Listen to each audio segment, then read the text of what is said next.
Ang breakup sa pagitan ng mga young sweetheart ni Tinseltown na sina Catherine Bernardo at Daniel Padilla ay isang sociological study. Paminsan-minsan, ang mga personalidad sa showbiz ay naghihiwalay ng mga landas para sa kabutihan, mapayapang man o may puot. Ngunit ang tila marangal na Katniel uncoupling ay nakakita ng kultong reaksyon mula sa parehong mga tagahanga at mga walang pakialam.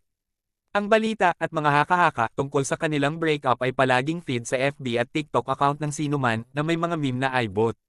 Mula sa boardroom hanggang sa pulpito, mula sa gated communities hanggang sa mga informal settlements, mula Batanes hanggang Holo hanggang sa mga Pinoy sa buong mundo, naging mainit na usapan ang Katniel breakup. At kung paano, at bakit, para sa mga mahilig sa lokal na negosyo ng palabas, ang mundo ng celluloid ay ginawang glitzier, glossier sa pagkakaroon ng hindi maitatanggi na pinakasikat na love team ni Catherine at Daniel, hindi bale kung maraming beses na ang kanilang mga pelikula ay hangganan sa pagiging bubblegummy na pag-iibigan.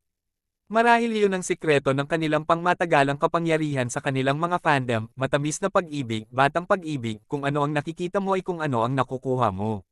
Malaki, at nakakagulat, ang reaksyon ng marami sa kanilang breakup dahil naging pamilya na ang Katniel sa amin at sa mga naapektuhan ng buhay ng mag-asawa sa kanilang silver screen presence.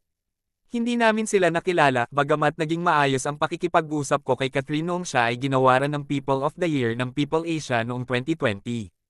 Hindi namin sila kilala ng personal. Hindi kami nagbasa-basa ng tinapay sa kanila. Pero pinayagan natin sila sa ating buhay, sa ating mga tahanan sa pamamagitan ng panunood ng kanilang mga teleserye at pelikula.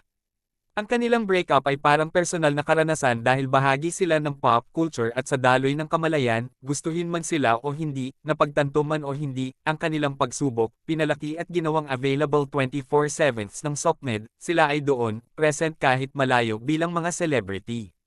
Marami sa mga kontemporaryong magka-love team sa biz ang naghiwalay at nagbunga ng mga bagong buhay at halos hindi nag-react ang mga tao.